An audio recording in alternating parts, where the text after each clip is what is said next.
Hello guys, welcome to the channel. और इस video के अंदर हम लोग पढ़ने जा रहे हैं लंग्स। बड़ा ही प्यारा सा छोटा सा नन्ना सा मुन्ना सा टॉपिक है। तो कर दें क्या शुरू? तो चलिए शुरू करते हैं। एक इम्पॉर्टेंट जानकारी दे दूं, लंग्स के 2 वीडियोस बनेंगे। एक तो ये वाला वीडियो होगा जिसके अंदर पार्ट 1 में मैं बेसिक्स ऑफ लंग्स कवर करूंगा, और जो पार्ट 2 होगा उसमें हम लोग ब्रोंकियल ट्री को कवर करेंगे। ठीक है, तो इसी के साथ हम लोग शुरू करते हैं। देखो, धीरे धीरे आराम से बीडीसी को पढ़ते हुए समझते हुए हम चलेंगे। ठीक है, अब बेसिक सी बात ये है यहाँ पर कि आप सोचोगे कि बहुत सारे कॉन्सेप्ट्स होते हैं बेसिकली एनाटॉमी के अंदर, लेकिन जो चीज़ें याद करनी है आपको कि यार एक सेगमेंट है, 10 सेगमेंट्स होते हैं, 10 ब्रोंकियोपल्मोनरी सेगमेंट होते हैं ईच लंग के अंदर, तो वो होते हैं, वो आपको याद करना पड़ेगा। तो वो आप ये समझो कि मैं बुक की रीडिंग कर रहा हूँ या कुछ भी कर रहा हूँ, तो आप कुछ भी समझ सकते हो, बट इससे आपको हेल्प ज़रूर मिलेगी। तो कर दें शुरू? चलिए शुरू करते हैं। देखो, सबसे पहले अपनी जो थोरेसिक कैविटी होती है, लंग्स उसका मेजर पोर्शन कवर करते हैं। ठीक है, और छोटा सा स्पेस छोड़ देते हैं अपने दिल है कि मानता है कि नहीं ले। ठीक है, तो दिल बीच में होता है। दिल बेसिकली लेफ़्ट लंग के साथ इसका लफड़ा चल रहा होता है, तो ये थोड़ा सा इसकी तरफ सटा हुआ होता है। ठीक है, तो दिल बीच में, ये राइट लंग हो गया, ये लेफ़्ट लंग हो गया, और ये अपना दिल बीच में हो गया। ठीक है, तो एक्चुअली में ये प्रोटेक्शन प्रोवाइड करते हैं लंग्स इस हर्ट को। ठीक है, नेक्स्ट इंपॉर्टेंट पॉइंट आता है कि हमारा हर एक जो लंग है, ईच लंग, उसमें 10 ब्रोंकियोपल्मोनरी सेगमेंट होते हैं। कितने? 10 bronchopulmonary segment in each lung, 10 इसमें 10 इसमें। ठीक है, अब आपको पूछे मैडम वाइवा में कि व्हाट इज़ लंग बेसिकली, तो आप क्या डेफिनेशन कहोगे कि lung are a pair of respiratory organ situated in the thoracic cavity and each lung invaginate the corresponding pleural cavity. आपकी प्लूरल कैविटी के अंदर लंग्स इन्वेजिनेट करते हैं। ये चीज़ हमने जब प्लूरा पढ़ा था ना, थोरेसिक कैविटी और प्लूरा, तो उसके अंदर भी हमने ये चीज़ कवर करी थी।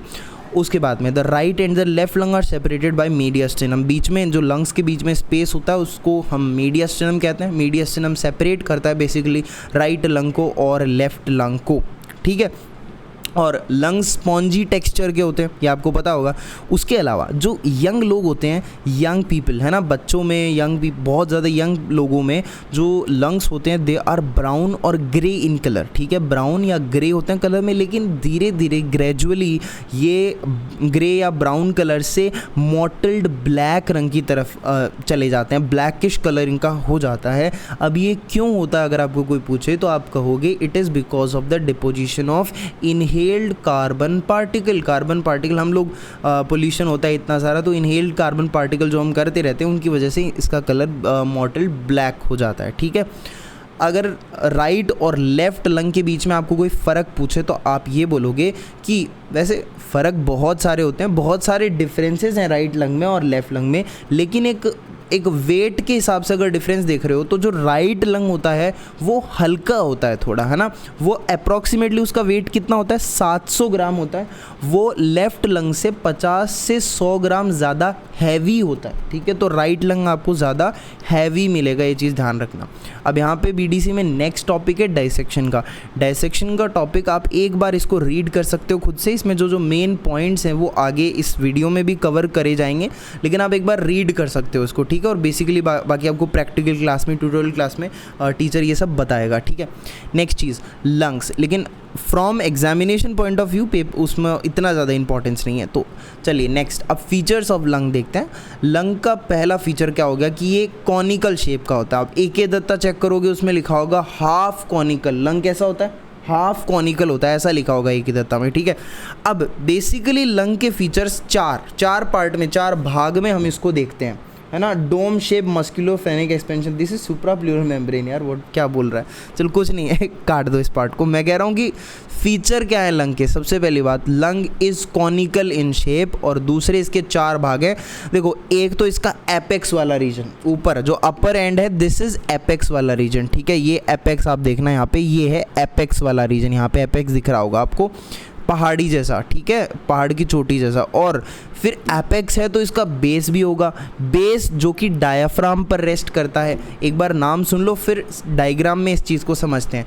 3 बॉर्डर्स होंगे, एक एंटीरियर बॉर्डर, पोस्टीरियर बॉर्डर और कौन सा? Inferior border. ठीक है, दो सरफेस होंगे, जो आगे वाली रिब्स की तरफ आगे वाली जो सरफेस होती है जो आपको दिखती है सामने से, वो कोस्टल सरफेस है, और जो पीछे वाली थोड़ा थोड़ा टुवर्ड्स द मीडियस्टिनम वो जो स्पेस है that is called medial surface. ठीक है, the medial surface is divided into vertebral and mediastinal part. अब देखो पीछे वाली जो सरफेस है उसको अपन मीडियल बोल रहे हैं, उसको हम दो पार्ट में डिवाइड कर सकते हैं। जो मीडियल स्पेस टुवर्ड्स द मीडियस्टिनम होगी उसको मीडियस्टिनल, और जो पीछे की तरफ वर्टिब्री की तरफ होगी उसको हम लोग वर्टिब्रल कह देंगे। ठीक है, अब देखो एक सेकेंड, यहाँ पे देख लो, ये वाला तो एपेक्स रीजन हो गया।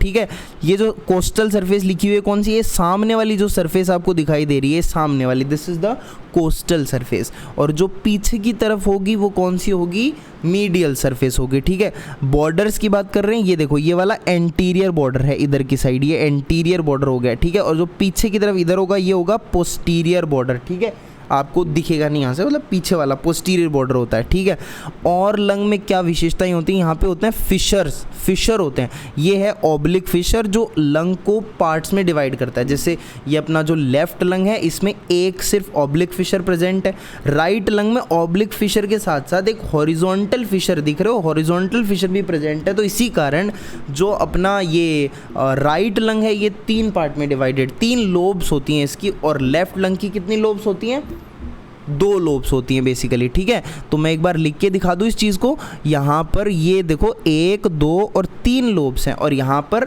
2 लोब्स हैं, 1 और 2। ठीक है, अगर आपको कोई पूछे कि देखो राइट लंग लिख दो, यहाँ पे राइट लंग में क्या चीज़ें हैं, यहाँ पर 3 तो लोब्स हैं और फिशर कितने हैं, 2 फिशर्स हैं। ठीक है, राइट लंग में 3 लोब्स हैं, 1 2 3, और 2 फिशर्स हैं, हॉरिजॉन्टल फिशर और ऑब्लिक फिशर। अगर लेफ्ट लंग की बात करोगे तो यहाँ पर सिर्फ 2 लोब्स हैं, और फिशर कितना हुआ फिर, 1 ही फिशर है। ठीक है, 1 फिशर है जो कि अपना ऑब्लिक वाला, हॉरिजॉन्टल लेफ्ट लंग में नहीं होता। और लेफ्ट लंग थोड़ा अलग भी होता है, थोड़ा एनोमलस बिहेव भी करता है। जैसे यहाँ पे क्या है, कार्डियक नॉच, यहाँ देख रहे हो ना स्ट्रक्चर में ही फ़र्क है। लेफ्ट लंग में कार्डियक नॉच प्रेजेंट होता है, क्योंकि हमारा जो दिल होता है वो कुछ इस पोजीशन पे यहाँ पर होता है, तो इसलिए यहाँ पे कार्डियक नॉच बना हुआ होता है। ठीक है, और एक स्ट्रक्चर जिसको बोलते हैं हम लोग लिंगुला, क्या बोलते हैं, लिंगुला। जो ये लिंगुला है ये टंग लाइक स्ट्रक्चर होती है जो कि प्रेजेंट होती है कार्डियक नोच के बेस की तरफ, इधर की साइड, मतलब एकदम कॉर्नर में। ये जो स्ट्रक्चर है लिंगुला, ये सिर्फ लेफ्ट लंग में देखने को मिलती है, राइट लंग में लिंगुला नहीं होती है। ठीक है, तो ये फ़र्क आपने देख लिया, राइट लेफ्ट के बीच में कई फ़र्क हो गए ना, एक तो लोब्स वाला हो गया, एक ये लिंगुला का हो गया, एक वेट का हो गया। सबसे पहले तो कि वेट, ये वाला जो राइट लंग है ये 700 ग्राम का होता है, विच इज़ 50 से 100 ग्राम ज़्यादा heavy than the left lung. ठीक है, तो ये कई आपने देख लिया ना। अब ये जो जो चीज़ें मैंने बोली आगे आगे अभी टेक्स्ट में जैसे हम रीडिंग करते जाएंगे तो हमारे सामने आती जाएंगे। अब आपको कोई बोले एपेक्स क्या है, एपेक्स एक पॉइंट है क्या, नहीं, एपेक्स एक एरिया है। ठीक है, जैसे एपेक्स कुछ इस तरीके से पहाड़ी सी स्ट्रक्चर होती है, तो apex is not a point, apex एक area, this is the apex area, region. ठीक है, ये एक रीजन है। उसके बाद सबसे पहले एपेक्स होता है ब्लंट अपना, ठीक है, and lies about the level of the anterior end of the first trip. देखो एक चीज़ मैं यहाँ से दिखाता हूँ आपको, देखो फर्स्ट ट्रिप जो है हमारी वो यहाँ से कुछ प्रेजेंट होती है, ये चीज़ इरेज करके अब समझ आएगा आपको कि ये हमारी फर्स्ट ट्रिप कुछ यहाँ होती है। ठीक है, ये फर्स्ट ट्रिप हो गई। ठीक है, तो ये जो फर्स्ट ट्रिप है इसके ऊपर एपेक्स यहाँ पे प्रेजेंट होता है, इसके ऊपर वाला रीजन जो होता है ये एपेक्स होता है। ठीक है, ब्लंट है, lies above the level of the anterior end of the first trip, है ना, और it reaches nearly 2.5 centimetre above the medial 1/3 of the clavicle. ठीक है, अब देखो इस चीज़ को समझाता हूँ मैं। यहाँ पर देखो अगर आप एक रिब से देखोगे तो रिब से ये 3 से लेके 4 सेंटीमीटर ऊपर होता है एपेक्स। ठीक है, फर्स्ट ट्रिप से। लेकिन यहाँ पर आपको पता होगा कि क्लेविकल भी होती है, क्लेविकल कुछ यहाँ होती है, तो क्लेविकल का जो ये इधर वाला मीडियन 1/3 पार्ट है यहाँ से 2.5 सेंटीमीटर ऊपर एपेक्स होता है, मतलब एपेक्स की चोटी। ठीक है, 2.5 सेंटीमीटर ऊपर होता है, ये आपको याद रखना है। कितना होता है, 2.5 सेंटीमीटर अबव द मीडियल 1/3, इधर वाला मीडियल ऑफ द क्लेविकल। ठीक है, देन नेक्स्ट चीज़ हम लोग बात करते हैं बेस रीजन की। जो बेस रीजन होता है ये सेमील्यूनर या फिर कॉनकेव होता है। तो जब आप विसरा पकड़ के खड़े होगे वहाँ पे और मैडम को बोलना होगा कि ma'am this is the base reason. Base reason कौन सा? नीचे वाला, ये वाला बेस रीजन। तो मैडम को जो बोलोगे कि मैम इट इज़ कॉनकेव और सेमील्यूनर इन शेप, है ना। इट इज़ कॉनकेव और सेमील्यूनर। कॉनकेव मतलब होता है अर्धचंद्राकार, चांद जैसा ना, आधा चांद, ठीक है। तो ये हो गया अपना बेस का। Base rest on the diaphragm. अब यार ऑब्वियस ही बात है, यहाँ पर अपना ये बेस हो गया, बेस यहाँ नीचे जस्ट डायफ्राम आ जाएगा, ठीक है। डायफ्राम की लोब्स आ जाएंगी यहाँ पे। और देखो देखो देखो, बेस सेमील्यूनर होता है, कॉनकेव होता है। It rest on the diaphragm which separate the right lung from the right lobe of the liver and left lung from the left lobe of the liver. सीधी सी बात है, इतना आपको ध्यान रखना है कि बेस जो होता है वो डायफ्राम पे लाई करता है। और अब डायफ्राम के नीचे सारी स्ट्रक्चर्स ही होंगी, अपना ये फंडस ऑफ द स्टमक है, स्प्लीन है, लीवर है, तो इसके साथ ऑब्वियसली बेस का रिलेशन होगा, ठीक है। एक्चुअली डायफ्राम सेपरेट कर रहा होगा लंग को और इन स्ट्रक्चर्स को, ठीक है। नेक्स्ट चीज़ एंटीरियर बॉर्डर। एंटीरियर बॉर्डर जब आप बोलोगे विसरा को दिखा के मैडम को बोलोगे, मैडम सर जिसको भी आपको कहना है, तो एंटीरियर बॉर्डर जो होता है ये शार्प होता है और वेरी थिन, ठीक है। थिन होता है और शार्प होता है। कहाँ होता है एंटीरियर बॉर्डर? यहाँ अंदर की साइड। ये एकदम सीधा मिलेगा आपको, ये दिख रहे हो आप, यहाँ पे एकदम फ्लैट, जैसे इधर ये जो ये ब्लैक लाइन मैंने कर रखी है इसीलिए कर रखी है कि एंटीरियर बॉर्डर और एकदम फ्लैट है, ठीक है।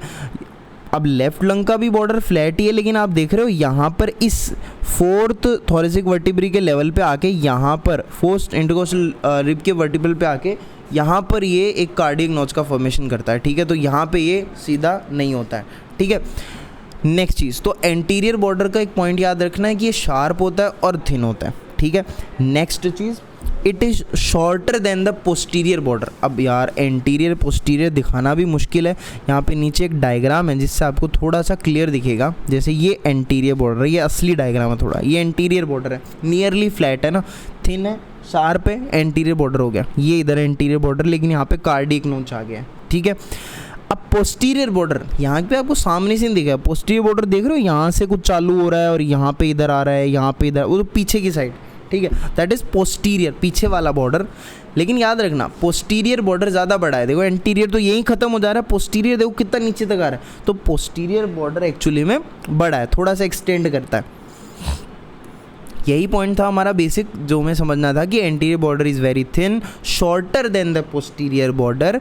On the right side it is vertical and correspond to the anterior और costomediastinal line of the pleural deflection। कहने का मतलब अगर आप देखोगे कि ये नियरली वर्टिकल होता है और जो कोस्टोमीडियास्टिनल लाइन होती है एकदम सीधी वाली, उसके साथ ही एकदम कॉरस्पॉन्ड करता है, ठीक है। सीधा होता है, फ्लैट है ना, वर्टिकल होता है। The anterior border of leg shows a wide cardiac notch below the level of fourth. हाँ, ये याद रखना आपको, ये वाला पॉइंट। ये मैं क्या कहना चाह रहा हूँ कि लेफ्ट लंग के केस में जो एंटीरियर बॉर्डर होता है वो थोड़ा सा ऐसे हो जाता है, मतलब सीधा वर्टिकल नहीं होता, ऐसा हो जाता है। कहाँ से चालू होती है कहानी? ये चालू होती है फोर्थ कोस्टल कार्टिलेज से, फोर्थ कोस्टल कार्टिलेज से, याद रखना। फोर्थ कोस्टल कार्टिलेज से ये कार्डियक नोच स्टार्ट हो जाता है। मतलब जो वर्टिकल चलता हुआ आ रहा था एंटीरियर बॉर्डर लेफ्ट लंग का, वो वर्टिकल नहीं रहता, वो थोड़ा सा घूम जाता है इधर, ठीक है। फिर ऐसे सीधा हो जाता है, ये कार्डियक नोच का फॉर्मेशन करता है यहाँ पे। तो कार्डियक नोच below the level of the fourth costal cartilage, ये मार्किंग याद रखनी, फोर्थ कोस्टल कार्टिलेज के नीचे, ओके। नेक्स्ट, अब हम लोग आगे बढ़ते हैं। अब देखते हैं फिशर्स और लोब इसके। इससे पहले थोड़ा सा टेक्स्ट यहाँ पे रह गया पोस्टीरियर बॉर्डर का। जैसे एंटीरियर बॉर्डर में हमने देखा था कि वो शार्प था, है ना, थिन था और शार्प था। वैसे पोस्टीरियर बॉर्डर जो पीछे की साइड है वो ब्लंट है, थिक है, ठीक है। पोस्टीरियर बॉर्डर कैसा है? ब्लंट है और थिक है, इल डिफाइंड है। It correspond to the medial margins of the head of the rib. It extend from the level of the 7th cervical spine to the 10th thoracic spine. देखो यहाँ पे उस diagram में पता चलेगा कि 7th सर्वाइकल स्पाइन पोस्टीरियर कहाँ से चालू होता है? 7th सर्वाइकल स्पाइन, क्या 7th सर्वाइकल स्पाइन से लेके यहाँ पे देख रहे हो कहाँ ख़त्म हो रहा है? 10th थोरेसिक स्पाइन तक आता है, ठीक है। कहाँ से कहाँ तक एक्सटेंड करता है ma'am पूछेगी।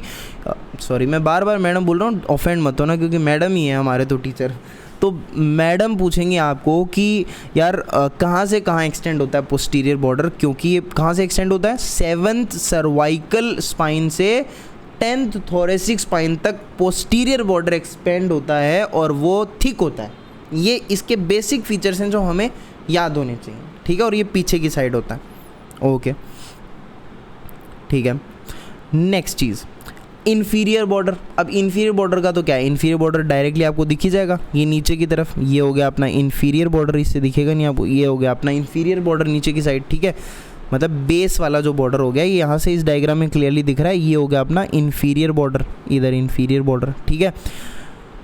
separate the base from the coastal and medial surface, then coastal surface is large and convex। अब मैडम को मार्किंग देनी होगी तो मैम पूछेंगे कि कोस्टल सरफेस, अपन को मीडियल सरफेस, सारी एकदम विसरा पकड़ के बतानी रहेंगी, तो उसमें हमें बताना है कि ma'am this concave, that base is concave, that coastal surface, this surface which is convex, it is coastal surface, this convex surface is coastal, ऐसे बताना होगा हमें, ठीक है। तो ये convex surface जो है ये coastal surface है, it is in contact with the coastal pleura and overlying thoracic wall, ठीक है। अरे आगे की तरफ सामने से देखोगे तो आपको coastal pleura और जो अपना बाहर की जो प्लूरा पड़ी थी तो उसमें देखा था ना कोस्टल प्लूरा, मीडियास्टिनल प्लूरा, तो जो मीडियास्टिनल प्लूरा होती है वो इधर होती है, कोस्टल प्लूरा आगे की साइड होती है, एंटीरियर साइड में।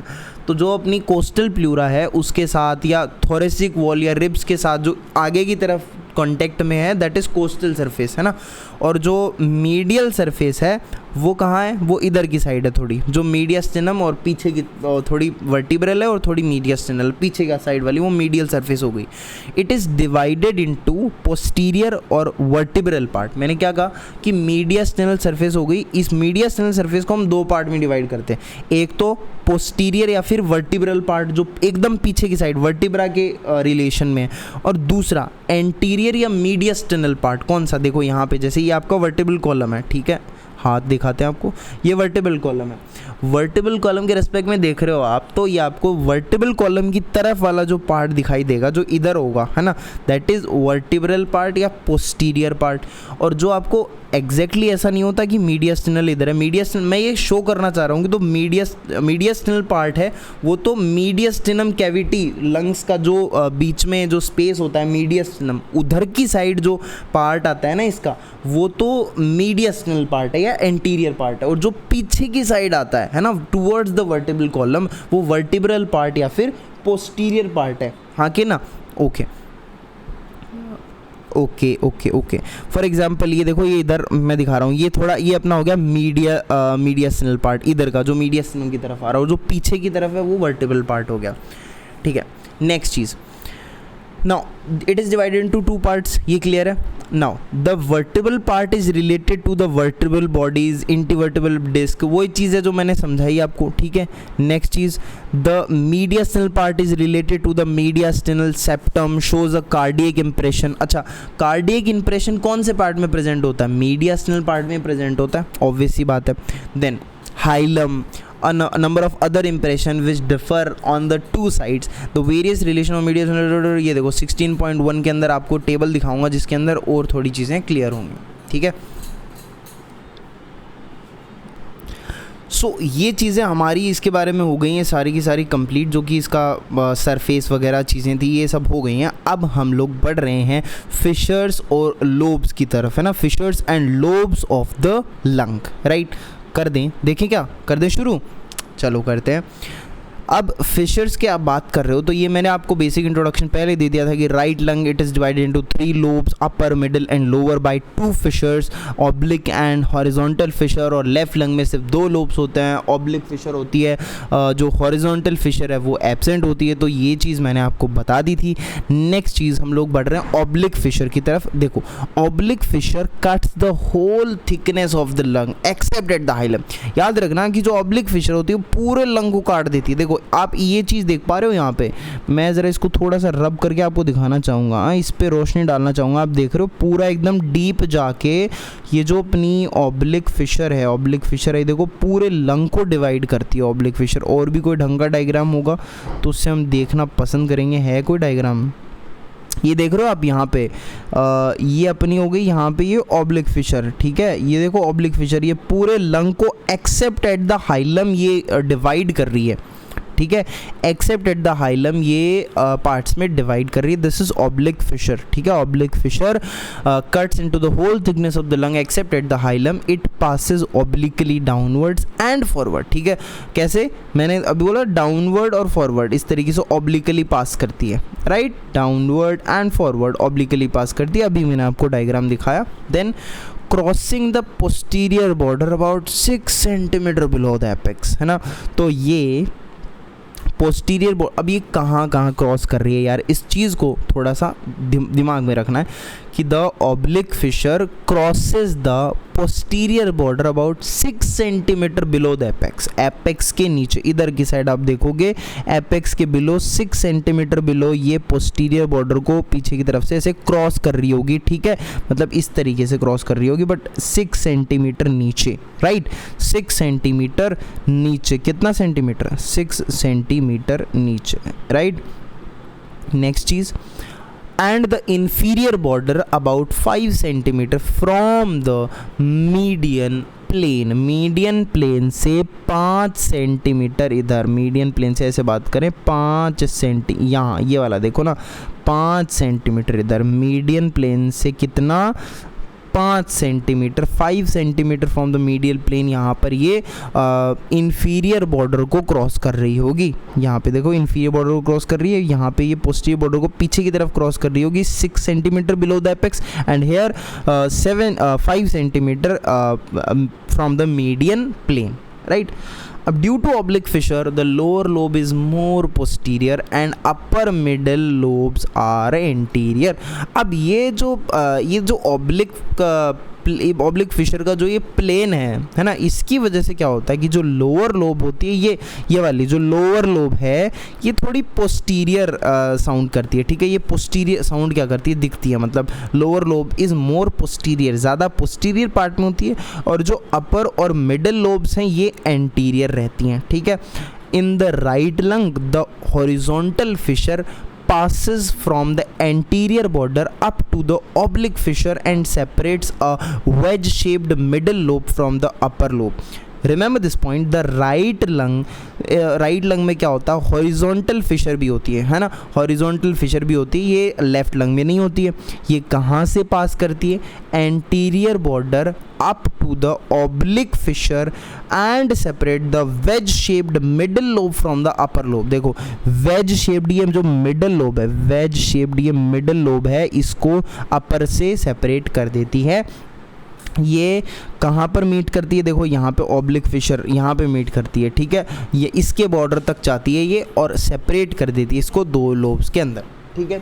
नेक्स्ट चीज, the fissure runs horizontally at the level of the 4th costal cartilage. कहाँ, कौन से लेवल पे, 4th कोस्टल कार्टिलेज। अब ये फिशर की लोकेशन हमें देखनी है, फिशर की लोकेशन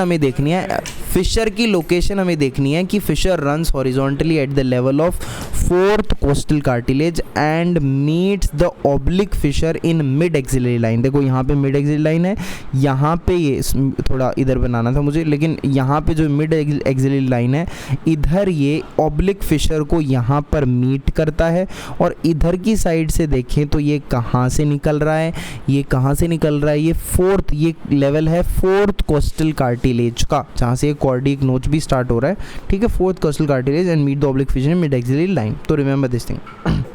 देन एक जीभ जैसा, टंग जैसा projection, tongue like projection of the left lung below the cardiac notch is called लिंगुला।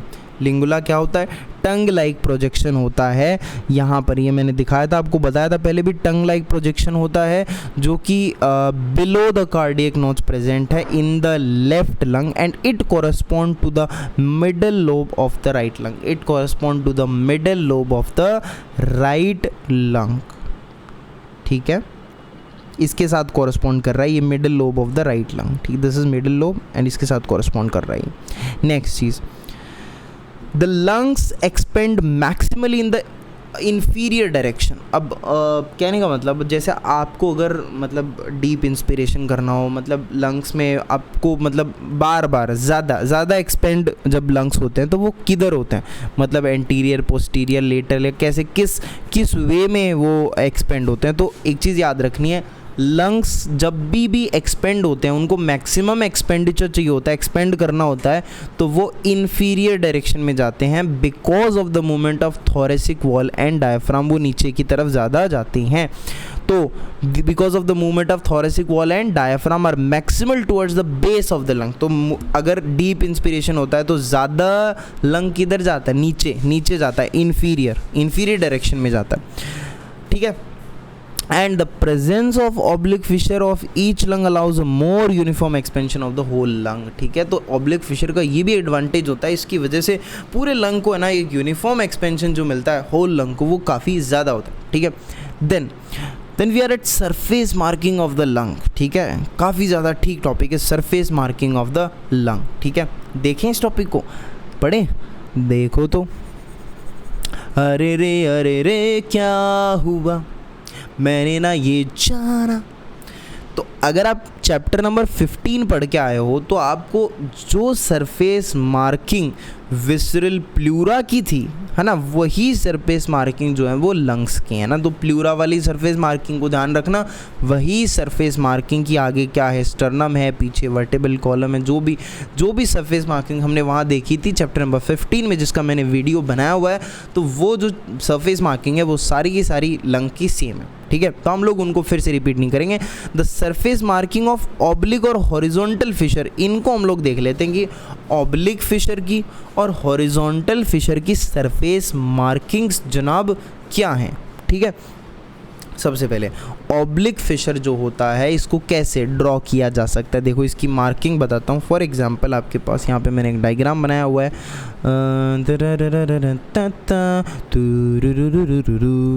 Okay, so this is the diagram. Wait, इसको एक बार मिटा के दोबारा बनाते हैं, समझते हैं इस चीज़ को। सबसे पहले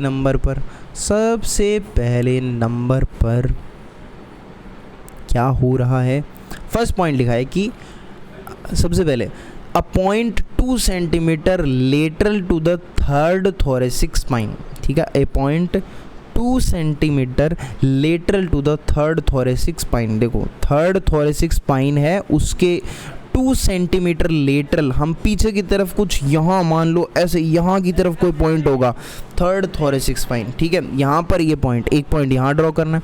पहला पॉइंट कहाँ ड्रॉ किया हमने, a point 2 centimetre lateral to the third thoracic spine, third thoracic spine से 2 सेंटीमीटर लेटरल हमने एक पॉइंट ड्रॉ किया। अनदर पॉइंट हम कहाँ ड्रॉ करेंगे, at the level of 5th rib in the mid axillary line, है ना, 5th रिब के लेवल पे, और मिड एक्सिलरी लाइन जो कि इधर से कुछ पास करेगी इस तरीके से, और यहाँ पर कुछ हम इस पॉइंट को ड्रॉ कर देते हैं, ठीक है। ये कहाँ है, ये वाला पॉइंट कितना कहाँ है, ये मिड एक्सिलरी लाइन पे है और eight the level of 5th rib, ठीक है। और तीसरा पॉइंट मैं ड्रॉ करूँगा, last and final point, the third point, ये कहाँ है, ये अपना जो 6th कोस्टल कार्टिलेज है, यहाँ पर देखो। अच्छा, कोस्टल कार्टिलेज को अगर आपको गिनना है सामने से तो आपको यहाँ से शुरू करना पड़ेगा, किसके लेवल से, स्टर्नल एंगल ऑफ लुई पता होगा आपको यहाँ से, जिसके एक्चुअली जिसको अपन रेफरेंस मांग के सारे रिब्स को, कोस्टल कार्टिलेज को गिनते हैं। सबसे पहले यहाँ पे सेकंड होगा, फिर थर्ड होगा, फोर्थ होगा, फिफ्थ होगा, सिक्स्थ होगा। तो सिक्स्थ कोस्टल कार्टिलेज से 7.5 सेंटीमीटर इधर की side, 7.5 centimetre from the, this is median plane से 7.5 सेंटीमीटर इधर at the level of 6th costal cartilage, हमारा इस तरीके से 3 पॉइंट है। अब आप इसको मिला दो तो इस तरीके से आपका कुछ बनेगा, ये अपना क्या है, this is the pattern of this oblique fissure. Oblique fissure कुछ इस तरीके से प्रेजेंट होता है, ठीक है। ऑब्लिक फिशर का एक्चुअली ये मेंशन हो गया पूरा का पूरा। अब नेक्स्ट, अब हॉरिजॉन्टल फिशर की क्या सरफेस मार्किंग है। Horizontal fissure is represented by line joining. अब कहाँ लाइन जॉइन करेंगे, पॉइंट्स के थ्रू। पॉइंट्स कहाँ ड्रॉ करने, देखो पहला पॉइंट कहाँ ड्रॉ करना है, हमें ड्रॉ करना है point on the anterior border of the right lung at the level of fourth costal cartilage. ये तो मैं पहले ही बता चुका हूँ कि anterior border right lung fourth costal cartilage, देखो यहाँ पर कुछ, यहाँ पर ये देखो मैंने पहले बताया था फोर्थ कोस्टल कार्टिलेज के लेवल, फोर्थ कोस्टल कार्टिलेज के लेवल पर यहाँ पर पॉइंट होगा। वो पीछे की तरफ यहाँ पर ये मिड एक्सिलरी लाइन पे पीछे की तरफ ऑब्लिक फिशर को ज्वाइन कर लेगा, ठीक है। Fifth rib in the mid axillary line, वही पॉइंट हो गया फिफ्थ रिब के लेवल पर मिड एक्सिलरी लाइन पे यहाँ पर ये ऑब्लिक फिशर को ज्वाइन कर लेगा। दिस इज हॉरिजॉन्टल फिशर की मार्किंग, इसके 2 पॉइंट्स याद रखना, ठीक है। ओके नेक्स्ट दिस ये हमारा चीज़ हो गई हॉरिजॉन्टल फिशर और ऑब्लिक फिशर की सरफेस मार्किंग। नाउ अब हम लोग बढ़ते हैं रूट ऑफ द लंग की तरफ, जो कि इस चैप्टर का काफ़ी इंपॉर्टेंट टॉपिक है, रूट ऑफ द लंग, है ना। देखो जो लंग की रूट होती है that is very short broad pedicle, और ये कनेक्ट करती है medial surface to the mediastinum. अच्छा रूट समझ आ रही है, रूट ऑफ द लंग वो स्ट्रक्चर है जिसमें से हमारी जो आर्टरीज हैं एंटर कर रही हैं, वेन्स बाहर निकल रही हैं, जो भी माल मसाला अंदर जा रहा है लंग के बाहर निकल रहा है, जो भी चीज़ हो रही है वो रूट के थ्रू हो रही है। तो आप समझ गए रूट कहाँ है। जैसे ये हमारा अगर लंग बना, ये हम ट्रैक किया, ये ब्रोंकस बाइफरकेट हुआ, फलाना धिमकारा, अभी वो डिटेल में पढ़ेंगे कि कैसे प्राइमरी सेकेंडरी टर्शियरी ब्रोंकाई आई, टर्मिनल ब्रोंकी। तो इस तरीके से आप समझ रहे हो ये वाला जो रीजन है दिस इज द रूट, और इसका जो अपर्चर है, जो डिप्रेशन है, इसको हम लोग कहते हैं हाइलम, हाइलम अपर्चर है, ठीक है। तो देखिए शॉर्ट ब्रॉड पेडिसल वाला स्ट्रक्चर जो क्या मीडियल सरफेस, जो लंग की मीडियल सरफेस, यही वाली तो medial surface towards the mediastinum, उसको मीडियस्टिनम से जो कनेक्ट कर रहा है that is the root of the lung. It is form by the structure which enter or come out of the lung at the hilum, that is called hilum. वो जो aperture है उसको hilum कहते हैं, जिसका लैटिन में मतलब होता है डिप्रेशन, है ना, गड्ढा सा, ठीक है, उसको हम लोग हाइलम कहते हैं, ठीक है। Then next point is the root of the lung lie opposite to अपच। ये आपको पूछा जा सकता है कि ये जो लंग की रूट एक्चुअली में बन रही है कुछ इस तरीके की होती है। मैं दिखाऊं क्या, ये देखो ये रूट ऑफ द लंग का है, root of the right and left lung. ये राइट लंग की रूट हो गई, लेफ्ट लंग की रूट हो गई। इसको हमने साइड से देखा है बिल्कुल कि एक आदमी ऐसे खड़ा हुआ है, हम लोग साइड से देख रहे हैं, ठीक है। तो ये रूट ऑफ लंग का अगर हम देख रहे हैं तो ये कहाँ पे प्रेजेंट है एक्चुअली में, कौन सा किस लेवल पे प्रेजेंट है। You need to remember this at the level opposite to the 5th 6th and 7th thoracic vertebrae। कहाँ प्रेजेंट है, root of the lung lie opposite to the bodies of the 5th 6th और 7th vertebrae। आप ये याद रख लो, यहाँ पे कुछ 5th होगी और यहाँ पर कुछ 7th होगी, उनके opposite 5th 6th and 7th vertebrae के अपोजिट ये लाई कर रही है, ठीक है।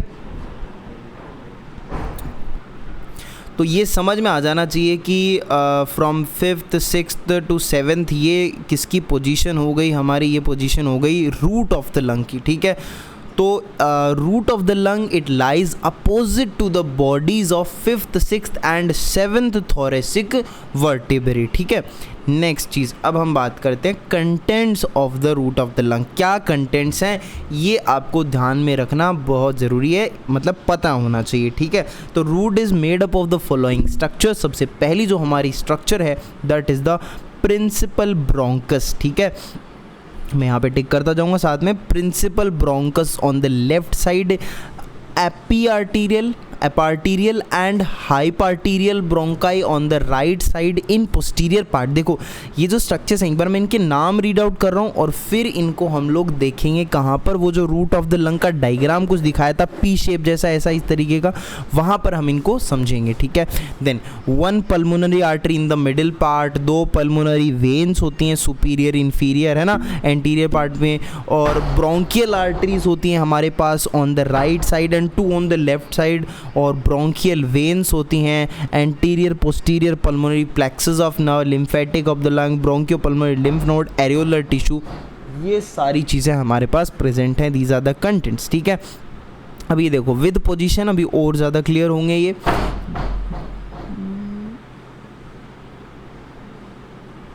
सो यहाँ पर इन स्ट्रक्चर्स को अगर आप ध्यान से देखेंगे तो आपको पता चलेगा, क्या पता चलेगा भाई, देखो जैसे ये जो है ये है पल्मोनरी आर्टरी, ठीक है। तो ये कंटेंट्स में ये सारे के सारे कंटेंट्स हैं, ठीक है, पल्मोनरी आर्टरी। अब जो ब्रोंकस पल्मोनरी आर्टरी के ऊपर लाई कर रही है दैट इज कॉल्ड एपार्टीरियल ब्रोंकस, और जो ब्रोंकस पल्मोनरी आर्टरी के नीचे है दैट इज हाइपार्टीरियल ब्रोंकस, ठीक है। और ये सारी की सारी जो स्ट्रक्चर्स हैं ये कौन से पार्ट में, जैसे ये इन्होंने डायरेक्शन दे दिया कि इधर एंटीरियर है, पीछे की तरफ पोस्टीरियर है, ऊपर सुपीरियर, नीचे इन्फीरियर, तो एंटीरियर पार्ट में ये लाई कर रही हैं या पोस्टीरियर पार्ट में लाई कर रही हैं, सुपीरियर में, इन्फीरियर में, ये सारी चीज़ें अभी के अभी हम थोड़ा ऊपर देखेंगे एकदम साफ साफ क्लियर शब्दों में, ठीक है। नेक्स्ट चीज़ ये देखो एंटीरियर पल्मोनरी प्लेक्सिस हो गया, ये एंटीरियर साइड में है, एंटीरियर पल्मोनरी प्लेक्सिस नाम में आ रहा है। देन सुपीरियर और इन्फीरियर पल्मोनरी वेन्स, दो पल्मोनरी वेन्स थी ना, सुपीरियर वाली हो गई, ये इन्फीरियर पल्मोनरी वेन हो गई। उसके अलावा यहाँ पर ब्रोंकियल वेसल्स हैं, यहाँ पर पोस्टीरियर पल्मोनरी प्लेक्सिस है, एक एंटीरियर पल्मोनरी प्लेक्सिस है, एक पोस्टीरियर पल्मोनरी प्लेक्सिस है, ठीक है। उसके अलावा यहाँ पे लिम्फ वेसल्स हैं, लिम्फ नोड्स हैं, ब्रोंकियो पल्मोनरी लिम्फ नोड्स हैं, ठीक है। उसके अलावा ये पल्मोनरी लिगामेंट पता ही है आपको, ये फोल्ड होता है, ठीक है। और यहाँ पर एरियोलर टिश्यू आपको दिखाई दे रहा है, areolar tissue is also present. उसके अलावा क्या खास चीज़ है, पल्मोनरी आर्टरी हो ही गई, बस ये बेसिकली क्या है, कंटेंट्स। अब ये जो कंटेंट्स हैं इनका हमें ये देखना है कि कौन सा कंटेंट कहाँ है। जैसे कईयों के नाम में तो एंटीरियर पोस्टीरियर है, लेकिन कईयों के नाम में एंटीरियर पोस्टीरियर नहीं भी तो है ना, तो इसलिए हमें ये देखना है कि अब कौन सा एंटीरियर है, कौन सा पोस्टीरियर, कौन सा इन्फीरियर, कौन सा, ठीक है, राइट लेफ्ट साइड में, ये सब अभी देखेंगे। तो देखिए arrangement of structure in the root में अरेंजमेंट किस टाइप का है, सबसे पहले राइट साइड देखते हैं फिर लेफ्ट साइड। अब अगर आप राइट साइड देख रहे हो तो from posterior to anterior side हम मूव कर रहे हैं। देखो ये वाली साइड हो गई पोस्टीरियर और ये वाली इधर हो जाएगी एंटीरियर। तो हम लोग कहाँ जा रहे हैं, हम लोग जा रहे हैं पोस्टीरियर से एंटीरियर साइड की तरफ, ठीक है। अब क्या क्या मिलेगा आपको राइट साइड में, राइट साइड मतलब right part of right root है ना, राइट लंग वाली रूट, ठीक है। आपको मिलेगा eparterial bronchus, hyparterial bronchus with bronchial vessels and posterior pulmonary plexus along their posterior walls. ये आपको पोस्टीरियर वॉल के अलोंग मिल रही हैं सारी की सारी चीज़ें, bronchial vessel and posterior pulmonary plexus. देखो पोस्टीरियर पल्मोनरी प्लेक्सिस का समझ में आता है पोस्टीरियर में। उसके अलावा ये जो pulmonary artery with eparterial bronchus and hyparterial bronchus, ये भी आपको पोस्टीरियर साइड में देखने को मिलेंगी। उसके अलावा यहाँ पर आपको ये जो लिम्फ नोड्स हैं, ब्रोंकियोपल्मोनरी लिम्फ नोड्स वगैरह, ये भी आपको पोस्टीरियर साइड में देखने को मिलेंगे in case of right lung, ठीक है। राइट साइड में राइट लंग की रूट में देख रहे हैं, ठीक है। देन पल्मोनरी आर्टरी कहाँ है, ठीक है, एपार्टीरियल ब्रोंकस और हाइपार्टीरियल ब्रोंकस हैं, दीज आर पोस्टीरियर। लेकिन पल्मोनरी आर्टरी को मैंने इनके साथ बोल दिया था, लेकिन ये साथ नहीं, पल्मोनरी आर्टरी है मिड प्लेन में, ठीक है, बिटवीन द टू ब्रोंकाई एकदम मिड प्लेन में प्रेजेंट है हमारी पल्मोनरी आर्टरी। और जो सुपीरियर और इन्फीरियर पल्मोनरी वेन्स हैं ये एंटीरियर पार्ट में, सुपीरियर इन्फीरियर पल्मोनरी वेन्स, ये दो पल्मोनरी वेन्स हो गई, सुपीरियर इन्फीरियर पल्मोनरी वेन्स, ये कहाँ हैं, ये एंटीरियर पार्ट में है। ये दोनों जो हैं ये किस पार्ट में, पोस्टीरियर में, ये पोस्टीरियर पार्ट में। पल्मोनरी आर्टरी ये मिड लाइन में, ये mid line between the two bronchus, ठीक है। और उसके अलावा ये पोस्टीरियर है, ये भी पोस्टीरियर है, ठीक है। उसके अलावा यहाँ पर आएंगी हमारे पास वेसल्स वगैरह, ब्रोंकियल वेसल, पल्मोनरी प्लेक्सिस, ये सब भी कहाँ पर प्रेजेंट हैं, pulmonary plexus, anterior pulmonary plexus, lymph nodes, lymph vessels in the anterior inferior parts, है ना, ये सारे के सारे, ठीक है। हम लोगों ने पोस्टीरियर टू एंटीरियर साइड देख ली है, ठीक है। ओके नेक्स्ट चीज़ फिर हम बात करते हैं लेफ्ट साइड की। अब लेफ्ट साइड के अंदर क्या प्रेजेंट है? सबसे पहले single bronchus with bronchial vessel and posterior pulmonary plexus along its posterior wall. ये जो सिंगल ब्रोंकस प्रेजेंट है ये कहाँ है? ये देखो ब्रोंकस प्रेजेंट है, यहाँ पे ब्रोंकस प्रेजेंट है, ये कहाँ है? अलोंग द पोस्टीरियर, इसकी posterior wall, this side, this will be anterior, like इसको उस वे सेंस में देखें तो अलोंग द पोस्टीरियर वॉल इसका ब्रोंकस है, along the posterior wall left root में ब्रोंकस है। उसके बाद में ये हो गया सिंगल ब्रोंकस। उसके बाद में पल्मोनरी आर्टरी, समझ आ रहा है? पल्मोनरी आर्टरी कहाँ है? Middle area placed above the bronchus. Pulmonary artery कहाँ है? Middle area placed above the bronchus. ये पल्मोनरी आर्टरी हो गई, ये मिडल एरिया में है which is above the bronchus, ठीक है। उसके बाद में नेक्स्ट चीज़ सुपीरियर और इन्फीरियर पल्मोनरी वेन्स इन एंटीरियर पार्ट। सुपीरियर और इन्फीरियर पल्मोनरी वेन्स कहाँ है? देख लो, सुपीरियर और इन्फीरियर पल्मोनरी वेन्स ये कहाँ है? ये एंटीरियर पार्ट में है, इन एंटीरियर पार्ट सुपीरियर और इन्फीरियर पल्मोनरी वेन्स। उसके बाद में anterior pulmonary plexuses, lymph node, ये सब के सब ये कहाँ है? ये एंटीरियर और इन्फीरियर पार्ट्स में, देख रहे हो यहाँ पे एंटीरियर और इन्फीरियर पार्ट्स में है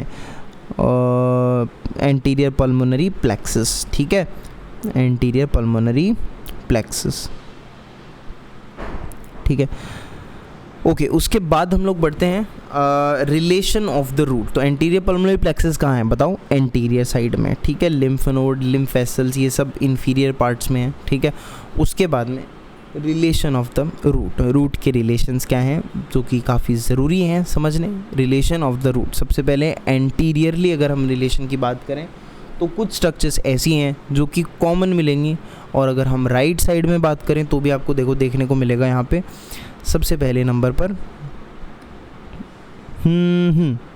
देखो यहाँ पर ऐसी कुछ स्ट्रक्चर जो कॉमन है रिलेशन ऑफ द रूट में देख रहे हैं। तो एंटीरियर साइड में उसके क्या रिलेशन है? फ्रेनिक नर्व, पेरिकार्डियोफ्रेनिक वेसल और एंटीरियर पल्मोनरी प्लेक्सस, ये ऐसी स्ट्रक्चर्स हैं जो कि दोनों साइड यानी लेफ्ट रूट में राइट रूट में दोनों में कॉमन है ना। ये फ्रेनिक नर्व इधर भी पाई जाएगी उधर भी पाई जाएगी, पेरिकार्डियोफ्रेनिक वेसल, एंटीरियर पल्मोनरी प्लेक्सस ये दोनों जगह पाई जाएंगे। उसके अलावा राइट साइड में स्पेशली राइट साइड के अंदर क्या प्रेजेंट होगा? सुपीरियर वेना केवा और ए part of right atrium.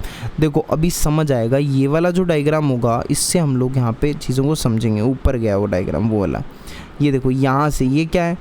Impression of medial right lung, यहाँ से हम लोग रिलेशन देखेंगे। जैसे ये राइट का देखो, अगर आप इसमें राइट में देख रहे हो तो आपको मेन सब किसके रेस्पेक्ट में देखना? रूट के रेस्पेक्ट में देखना है, रूट के रिलेशंस। तो ये यहाँ पे ये हो गया hilum, this is the root region completely, hilum this is the root region, complete root region, ठीक है। अब इस रूट रीजन में ये इधर पीछे की साइड तो पोस्टीरियर बॉर्डर है, ठीक है। आगे की साइड देखोगे एंटीरियर, ये पूरा लंग दिखाई दे रहा है एकदम साइड से, ठीक है। पीछे का बॉर्डर हो गया, ये आगे वाला एंटीरियर बॉर्डर हो गया जो कि काफ़ी ज़्यादा वर्टिकल होता है, ठीक है। ये हो गया अपना एंटीरियर बॉर्डर, ये वाला हो गया अपना पोस्टीरियर बॉर्डर, ठीक है। अब इसमें आप राइट लंग में देखोगे कि आपको एंटीरियर साइड में इस रूट के एंटीरियरली आपको क्या दिखाई देगा? एंटीरियर इधर है ना, इधर की तरफ एंटीरियर, तो यहाँ पे क्या दिखाई देगा आपको? सुपीरियर वेना केवा दिखेगा, इन्फीरियर वेना केवा दिखेगा, ये एंटीरियर बॉर्डर होगा। इम्प्रेशन ऑफ राइट एट्रियम बड़ा नेग्लिजिबल सा होता है, यहाँ पे ज़्यादा नहीं होता है, राइट में लेफ्ट में ज़्यादा होता है, लेकिन यहाँ पर इम्प्रेशन होता है राइट एट्रियम का, ठीक है। राइट एट्रियम का इम्प्रेशन होता है राइट लंग में, ठीक है। और राइट फ्रेनिक नर्व, जैसा मैंने कहा था फ्रेनिक नर्व तो कॉमन है, उधर लेफ्ट फ्रेनिक नर्व हो जाएगी, इधर राइट फ्रेनिक नर्व है, तो ये राइट फ्रेनिक नर्व है जो कि यहाँ से देखो ये इन्फीरियर वेना केवा के पास से जाके इधर ये इधर जा रही है, ये वाली येलोइश, ठीक है। नेक्स्ट आपको ये सारी की सारी जो स्ट्रक्चर मैंने बोली हैं एंटीरियर हैं, सारी की सारी, ये सारी की सारी क्या हैं? एंटीरियर हैं, ठीक है। उसके अलावा आपको सुपीरियरली क्या दिखाई देगा इस स्ट्रक्चर में? रूट के सुपीरियर आपको दिखाई देगा आर्क ऑफ अजाइगस वेन, है ना। Superior arc of azygos when आपको दिखाई देगा यहाँ पे इसके सुपीरियर, ठीक है। उस पोस्टीरियर बॉर्डर हो गया, हाइलम हो गया, ईसोफेगस आपको दिखाई देगा थोड़ा सा पोस्टीरियरली, ईसोफेगस का इम्प्रेशन भी दिखाई देगा ना, ईसोफेगस होगा, ये पल्मोनरी लिगामेंट्स हो गए, ये सारी की सारी जो स्ट्रक्चर्स हैं आपको, ये ट्रैकिया दिखाई देगा इधर सुपीरियरली, ये राइट वेगस नर्व और राइट ब्रेंकियोसेफेलिक वेन, ये सारी की सारी स्ट्रक्चर्स ये रिलेशंस में आ जाती हैं, ठीक है।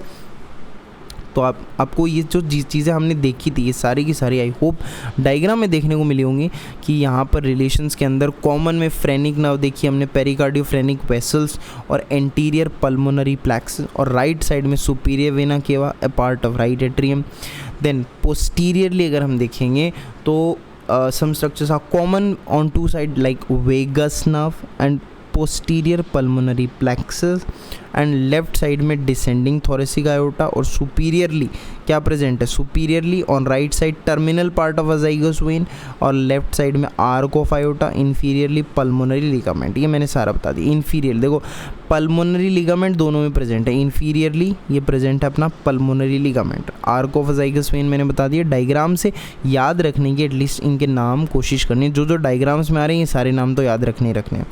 उसके अलावा अब अगर हम लेफ़्ट वाला देख रहे हो तो लेफ़्ट में प्रॉपर आपको कार्डियक नॉच देखने को मिलता है, और ये वाली साइड इधर वाली होगी एंटीरियर और पीछे वाली इधर ये वाली होगी पोस्टीरियर। अब क्या क्या स्ट्रक्चर हैं रूट के एंटीरियर, आपको क्या दिखेगा, पल्मोनरी ट्रंक दिखाई देगी, और सुपीरियरली आपको यहाँ से जाती हुई दिखेगी आर्क ऑफ आयोटा, इसके सुपीरियरली रूट ऑफ ट्रंक के सुपीरियरली जाती हुई दिखेगी आर्क ऑफ आयोटा। उसके बाद में आपको आर्क ऑफ आयोटा की दो यहाँ पे ब्रांचेस दिख रही होंगी, लेफ्ट कॉमन कैरोटिड आर्टरी और लेफ्ट सबक्लेवियन आर्टरी, इधर की तरफ लेफ्ट कॉमन कैरोटिड आर्टरी है। उसके बाद में पल्मोनरी ट्रंक हो गया, लेफ्ट फ्रेनिक नर्व आपको दिखाई देगी, जैसे वहाँ पर आपको राइट फ्रेनिक नर्व दिखाई देगी, यहाँ पे लेफ्ट फ्रेनिक नर्व दिखाई देगी, एंटीरियरली लेफ्ट फ्रेनिक नर्व दिखाई देगी, कार्डियक नॉच, दिस इज लिंगुला जीभ जैसी स्ट्रक्चर, ईसोफेगस दिखाई देगा आपको पोस्टीरियरली, ईसोफेगस ठीक है पोस्टीरियरली दिखाई देगा। और उसके अलावा ईसोफेगस दिखाई देगा पोस्टीरियरली, उसके अलावा हमारे पास हाइलम रीजन, ये सब हो गया। Impression of the left ventricle, देखो ये दो चीज़ें यहाँ पे, एक तो कार्डियक नॉच है, हार्ट प्रेजेंट होगा, और यहाँ पर एक इम्प्रेशन होगा, जैसे वहाँ पर राइट एट्रियम का इम्प्रेशन था, यहाँ पे देखो राइट एट्रियम का इम्प्रेशन था ये वाला, इसी तरीके से यहाँ पर होगा लेफ्ट वेंट्रिकल का इम्प्रेशन, ये वर्टिब्रल पार्ट, मीडियसनल पार्ट। अच्छा मैंने ये भी तो कहा था कि दो सरफेस होती है लंग की, एक costal mediastinal, medial surface, costal surface तो चलो उसका तो कोई डाउट है नहीं, मीडियल सरफेस को दो पार्ट में डिवाइड करते हैं, एक तो वर्टिब्रल जो पीछे की साइड आती है, जैसे ये देखो ये वाली कोस्टल सरफेस हो गई पूरी की पूरी, ठीक है। मीडियसनल सरफेस जो इधर मीडियसनम के टूवर्ड्स है, दिस इज मीडियसनल सरफेस, ठीक है। उसके अलावा एक नाम आया था descending thoracic aorta, descending thoracic aorta posteriorly present है, ये देखो descending thoracic aorta, this is posterior present, root के पोस्टीरियर प्रेजेंट है, ठीक है। उसके अलावा आपको सुपीरियर में और स्ट्रक्चर दिखाई देंगे, जैसे सुपीरियर इंटरकोस्टल वेन, यहाँ पे सुपीरियर इंटरकोस्टल वेन जाती हुई दिखाई देगी, लेफ्ट वेगस नर्व, ये भी सुपीरियर दिखाई देगी आपको, left vagus nerve, left superior intercostal vein, left recurrent laryngeal nerve, thoracic duct, oesophagus जो कि पोस्टीरियर है, left subclavian artery, left common carotid artery, arch of aorta जो कि सुपीरियर है। ये सारे के सारे हमने राइट और लेफ्ट लंग के रिलेशंस देखे हैं, ठीक है, relation of root of right और लेफ्ट पार्ट, ठीक है। अब differences between right and left lung काफ़ी इंपॉर्टेंट टेबल जो यहाँ पे बनी हुई है, इसको आपको मेमोराइज़ करना है, बहुत ईजी है, देखो क्या बहुत आसान है। देखो जो राइट लंग है, सबसे पहले देखेंगे, जैसे राइट लंग जो है हमारा, पहला पॉइंट तो हम पहले डिस्कस कर चुके हैं कि 700 ग्राम का होता है, और it is larger and heavier weighs about 700 ग्राम, ठीक है। और लेफ्ट लंग जो होता है that is smaller, lighter and weighs 600 gram, ठीक है। एक सेकेंड ध्यान देना वीडियो में, अगर मैंने पहले राइट लंग को हैवियर बताया या नहीं बताया डोंट नो, लेकिन एक बार याद रखना, मुझे लग रहा है राइट लंग जो होता है वो जैसे कंफर्म 700 ग्राम ही बताया था, 700 ग्राम था, लार्जर है, हैवियर है, ठीक है, और 700 ग्राम वे कर रहा हूँ, और लेफ़्ट का जो है वो 700 ग्राम है, ठीक है, 600 ग्राम है, ठीक है, 600 ग्राम है, स्मॉलर है, लाइटर है और अबाउट 600 ग्राम इसका वेट हो गया। उसके अलावा नेक्स्ट चीज़, जो राइट लंग है शॉर्टर है, ब्रॉडर है, और लेफ़्ट लंग लंबा होता है लेकिन नैरो होता है, ठीक है। उसके अलावा जो राइट लंग है उसमें एंटीरियर पार्ट इज स्ट्रेट, लेकिन एंटीरियर पार्ट लेफ़्ट लंग में स्ट्रेट नहीं होता, it is interrupted by cardiac notch. उसके अलावा कार्डियक इम्प्रेशन शैलो या एब्सेंट ही होता है यहाँ पर राइट लंग में तो, लेकिन यहाँ पे कार्डियक इम्प्रेशन होता है। लिंगुला प्रेजेंट होता है लेफ्ट लंग में, यहाँ लिंगुला नहीं होता। लेफ्ट लंग में 1 फिशर और 2 लोब्स होते हैं और राइट लंग में 2 फिशर और 3 लोब होते हैं। बात क्लियर? ये भी क्लियर है। चलो नेक्स्ट चीज़, अब अगला आएगा इसमें आर्टरीज की सप्लाई, फिर आएगा वेन्स की सप्लाई और फिर लास्ट में हम लोग लिम्फेटिक्स देख के इसको करेंगे ख़त्म। नर्व्स की सप्लाई देख के, लिम्फेटिक देख के इसको करेंगे ख़त्म। आर्टीरियल सप्लाई की बात करें हम लोग तो the bronchial artery supply nutrition to the bronchial tree and to the pulmonary tissue. These are small arteries that vary in number, size, origin, but usually they are follows. देखो कौन arterial supply के लिए आप किसका नाम लोगे, कौन responsible है, कौन ब्रोंकियल आर्टरीज रिस्पॉन्सिबल है, कौन ब्रोंकियल आर्टरीज ये सप्लाई करती हैं, न्यूट्रिशन देती हैं ब्रोंकियल ट्री को और पल्मोनरी टिश्यू को, ब्रोंकियल आर्टरीज, ठीक है। ये छोटी छोटी होती हैं, नंबर में वेरी कर सकती हैं, साइज़ में, ओरिजिन में, हर चीज़ में वेरी कर सकती हैं, बट यूजुअली ये दीज आर एज फॉलोज, ठीक है। राइट और लेफ़्ट साइड की अलग अलग बात करी जाएगी। अगर हम राइट साइड की बात करें तो यहाँ पर एक ब्रोंकियल आर्टरी होती है, लेफ़्ट साइड की बात करें तो यहाँ पर 2 ब्रोंकियल आर्टरीज होती हैं। और राइट साइड में कितनी ब्रोंकियल आर्टरी, 1, लेफ़्ट साइड में कितनी ब्रोंकियल आर्टरी, 2। तो on right side there is only 1 bronchial artery which arise from 3rd right posterior intercostal artery। Right side में एक ब्रोंकियल आर्टरी होती है, वो कहाँ से अराइज करती है, वो करती है third right posterior intercostal artery से। कहाँ से? Third right posterior intercostal artery, third right posterior intercostal artery, third right intercostal artery, third right posterior intercostal artery, third right posterior intercostal artery.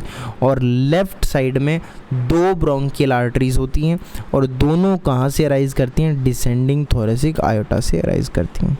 Okay, next, deoxygenated blood जो होता है it is brought to the lung by 2 pulmonary arteries, ठीक है। Deoxygenated blood भी 2 pulmonary arteries लेके आती हैं, ठीक है, ओके। और ऑक्सीजनेटेड ब्लड पल्मोनरी वेन्स लेके जाती हैं to the heart, oxygenated blood, okay, which is carried by 4 pulmonary veins, 2 pulmonary vein, 2 pulmonary arteries और 4 पल्मोनरी वेन, ठीक है। यहाँ पर एक प्री कैपिलरी एनास्टोम्स, एनास्टोम क्या होते हैं, कनेक्शंस होते हैं। जैसे ये यहाँ पर अपने पास क्या है, this is the branchial artery, है ना, ब्रैंकियल है, ये क्या है अपने पास इधर की साइड, ये थोड़ा में भी दिख नहीं रहा है, ये ब्रोंकियल है और ये यहाँ पर ये वाला क्या है, पल्मोनरी है। This is bronchial, this is pulmonary.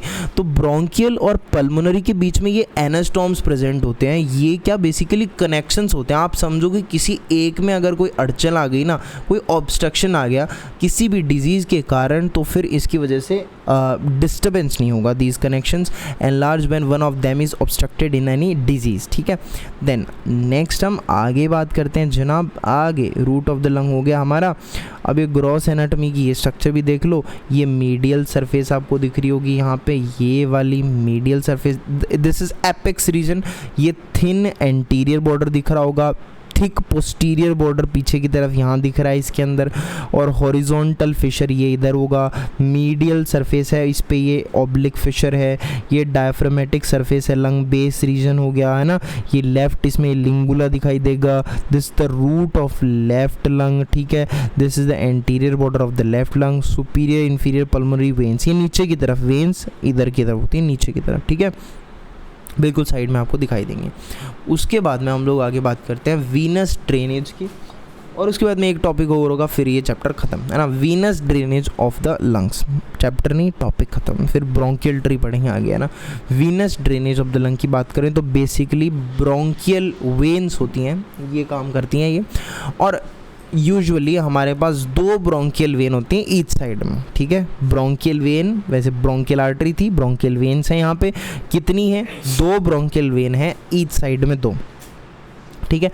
अब एक चीज़ और ध्यान रखना, एक तो होगी राइट ब्रोंकियल वेन्स जो है राइट साइड वाली, वो तो अजाइगस वेन में जाके गिरती हैं, ड्रेन होती हैं, और जो लेफ्ट ब्रोंकियल वेन्स हैं वो हेमी अजाइगस वेन में जाती हैं, ठीक है।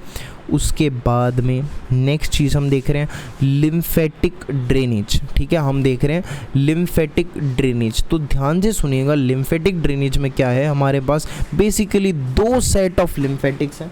कितने? 2 सेट ऑफ लिम्फेटिक्स हैं, both of which drain into bronchopulmonary nodes. देखो, एक तो सुपरफिशियल लिम्फेटिक्स और एक डीप लिम्फेटिक्स, ठीक है। तो 2 सेट ऑफ लिम्फेटिक्स हैं, दोनों ही कहाँ ड्रेन होते हैं? ब्रोंकोपल्मोनरी नोड्स में, ठीक है। Both of which drain into bronchopulmonary node, ठीक है। सुपरफिशियल इसकी ड्रेनेज की बात कर लेते हैं। सुपरफिशियल लिम्फेटिक्स, सुपरफिशियल वेसल्स जो होती हैं, drain into peripheral lung tissue lying beneath the pulmonary pleura. The vessels pass around the borders of lung margins of fissure to reach the hilum. देखो, ये बहुत बेसिक सी चीज़ है। सुपरफिशियल ये कहाँ है, ये कहाँ प्रेजेंट, कहाँ ड्रेन करती हैं? Superficial vessels drain into peripheral lung tissue lying beneath the pulmonary pleura, ठीक है। पल्मोनरी प्लूरा के नीचे जो पेरिफेरल लंग टिश्यू है, वहाँ पे सुपीरियर वेसल्स जो सुपरफिशियल जो है वो ड्रेन करती हैं। अब डीप लिम्फेटिक्स, अब सुपरफिशियल जैसा नाम से समझ में आ रहा है तो सुपरफिशियल ही है एक्चुअली में, ठीक है। लेकिन अब तुम डीप लिम्फेटिक्स का देखोगे तो डीप में एक्चुअली में क्या, डीप लिम्फेटिक्स में क्या हो रहा है कि ये कहाँ ड्रेन करती है? ब्रोंकियल ट्री में अंदर। देखो, अब ये सुपरफिशियल क्यों भाई? ये देखो मैं क्या कह रहा हूँ, पल्मोनरी अपने पास क्या है? पल्मोनरी प्लूरा है, ठीक है। पल्मोनरी प्लूरा, विसरल प्लूरा, इसके यहाँ पर पल्मोनरी प्लूरा में जो ड्रेन कर रही है वेसल वो सुपरफिशियल है, ठीक है। और जो अंदर ब्रोंकियल ट्री में पल्मोनरी वेसल में ड्रेन कर रही है वो डीप लिम्फेटिक्स में आ जाती हैं, अंदर की साइड, डीप लिम्फेटिक्स और ब्रोंकियल लिम्फेटिक्स, ठीक है। ठीक है, shut up, don't disturb. The next thing is superficial और डीप वेसल्स में यहाँ पर इनमें वॉल्व्स की बात करते हैं। जो सुपीरियर वेसल्स होती हैं ना, इनमें बहुत सारे वॉल्व्स प्रेजेंट होते हैं ना, न्यूमरस वॉल्व्स। लेकिन जो डीप वेसल्स होती हैं इनके अंदर बहुत ही फ्यू या फिर वॉल्व ना के बराबर होते हैं, ठीक है, ना के बराबर होते हैं। लेकिन अच्छा, यहाँ पर एक चीज़ और, जैसे मैंने एनास्टॉम्स बताया था, एनास्टॉम्स क्या होते हैं? वो स्पेसेस होते हैं, कनेक्शंस होते हैं बेसिकली, कि एक नहीं काम कर रही तो दूसरी चल जाएगी, ठीक है। जैसे यहाँ पर एनास्टॉम्स नहीं होते, है ना, बिटवीन सुपरफिशियल और डीप वेसल। जैसे सुपरफिशियल तो यहाँ है, डीप अंदर वाली हैं, इनके बीच में एनास्टॉम्स या एनास्टॉम्स प्रेजेंट नहीं है, फ्री एनास्टॉम्स प्रेजेंट नहीं है। लेकिन एनास्टॉम जैसा ही कुछ, यानी कुछ कनेक्शंस प्रेजेंट होते हैं यहाँ पे। जैसे डीप है, सुपरफिशियल है, तो इनके बीच में कुछ कनेक्शंस एग्जिस्ट करते हैं जिनकी वजह से लिम्फ फ्लो बिल्कुल भी डिस्टर्ब नहीं होता, ठीक है ना, चलता रहता है। In case of any disease या कुछ भी है ना, ये लिम्फ फ्लो डिस्टर्ब नहीं होता, चलता रहता है। कुछ सॉर्ट ऑफ कनेक्शन होते हैं, लेकिन no free anastomoses are present, anastomosis are present here. उसके बाद में हम लोग बात हैं nerve supply, which is very important. Nerve supply में क्या आता है? एक तो पैरासिम्पैथेटिक बात करेंगे और एक सिम्पैथेटिक सप्लाई की बात करेंगे। पैरासिम्पैथेटिक नर्व्स जो होती हैं वो कहाँ से डिराइव्ड होती है? कहाँ से डिराइव होती हैं बताओ? वेगस से डिराइव होती हैं, ठीक है। They are derive from vagus. और पैरासिम्पैथेटिक नर्व्स में 3 टाइप के फाइबर्स की हम बात करेंगे। सबसे पहले मोटर, फिर सिक्रीटो मोटर, फिर सेंसरी फाइबर्स, ठीक है। मोटर क्या करता है? ठीक है, सुनो ध्यान से। मोटर क्या करता है? मोटर कहाँ से अप्लाई करता है? पहली बात तो ब्रोंकियल मसल्स को, ब्रोंकियल मसल को। और सिक्रीटो मोटर कहाँ करता है? म्यूकस ग्लैंड को, ताकि वो सिक्रीशन करें, सिक्रीटो मोटर। और sensory fibre are responsible for the stretch reflex of the lung and for the cough reflex. तो स्ट्रेच रिफ्लेक्स और कफ रिफ्लेक्स के लिए कौन से फाइबर यहाँ पे रिस्पॉन्सिबल हो रहे हैं? Sensory fibres of parasympathetic nerves, ठीक है। एक चीज़, ये जो मोटर और सेंसरी सिक्रीटो मोटर है, ये दोनों क्या कर रहे हैं? ध्यान से देखो, ये ब्रोंकियल मसल का कॉन्ट्रैक्शन करवाएंगे। ब्रोंकियो मसल का मोटर क्या कराएगा? कॉन्ट्रैक्शन, ब्रोंकियोस्पाज्म करवाएगा। और सिक्रीटो मोटर क्या कराएगा? म्यूकोसिक्रीट करवाएगा। क्या आपको ये ऐसा लग रहा है कि ये प्री एस्थमेटिक कंडीशंस है कि अस्थमा की होने के लिए दोनों चीज़ें होनी चाहिए कि एक तो ब्रोंकियल कॉन्ट्रैक्शन हो जाए और एक म्यूकस आ जाए? तो ये एक्चुअली याद रखना, पी से पैरासिम्पैथेटिक, पी से प्री एस्थमेटिक, ठीक है। तो ये दोनों पॉइंट्स क्या प्री एस्थमेटिक पॉइंट्स हम इनको बोलेंगे, ठीक है। नेक्स्ट सिम्पैथेटिक नर्व्स जो होती हैं, दीज आर डिराइव्ड फ्रॉम, कहाँ से डिराइव्ड होती हैं, 2nd to 5th sympathetic ganglia. कहाँ से? 2nd to 5th sympathetic ganglia, 2nd to 5th sympathetic ganglia से डिराइव होती हैं। Sympathetic nerves are derive from 2nd to 5th sympathetic ganglia. और उसके अलावा these are inhibitory to the smooth muscle and gland of the bronchial tree, ठीक है। These are inhibitory to the smooth muscle. अब देखो smooth muscle के लिए ये इनहिबिशन, देखो जो फंक्शन पैरासिम्पैथेटिक कर रहा था वैसा उसके अपोजिट फंक्शन सिम्पैथेटिक कर रहा है, ठीक है। बेसिकली स्मूथ मसल्स के लिए, ग्लैंड्स के लिए इनहिबिशन का काम करती हैं। और वो क्या करती हैं उनको, मतलब फॉर एग्जाम्पल जैसे ब्रोंकियल मसल को अगर पैरासिम्पैथेटिक कॉन्ट्रैक्ट करा रहा है तो सिम्पैथेटिक उसको रिलैक्स कराएगा, ठीक है। और इसी मैकेनिज्म से जो हमारे कई ड्रग्स होते हैं ना, सिम्पैथेटिक ड्रग्स जो होते हैं जैसे एड्रीनलिन, है ना, ये जो ब्रोंकियो डायलेशन वगैरह करवाते हैं ये इसी मैकेनिज्म से करवाते हैं to relieve the symptoms of bronchial asthma, ठीक है। तो ब्रोंकियल अस्थमा के केस में यही सिम्पैथेटिक ड्रग्स दिए जाते हैं। सिम्पैथेटिक ड्रग्स का मतलब जो इस मैकेनिज्म से काम करें। Next, both parasympathetic and sympathetic nerve first form anterior and posterior pulmonary plexus situated in front and behind of the lung, और ये फिर पूरे लंग को ये सप्लाई चलती रहती है। सिंपैथेटिक और पैरासिम्पैथेटिक नर्व सबसे पहले एंटीरियर और पोस्टीरियर पल्मोनरी प्लेक्सस फॉर्म करते हैं और फिर ये पूरे कनेक्शन प्रोवाइड करके सब हर जगह पूरे लंग में सप्लाई चलती रहती है। नेक्स्ट वीडियो का टॉपिक हमारा रहेगा ब्रोंकियल ट्री, ठीक है। इस वीडियो में यहीं तक। वीडियो अच्छा लगा हो तो लाइक कर देना, बहुत अच्छा लगा हो तो 1-2 कमेंट भी कर दो, डाउट पूछ लो, किसी के साथ शेयर कर दो, जो कि तुम करोगे नहीं, बट ठीक है। मिलते हैं नेक्स्ट वीडियो में। टिल देन अच्छा तो हम चलते हैं।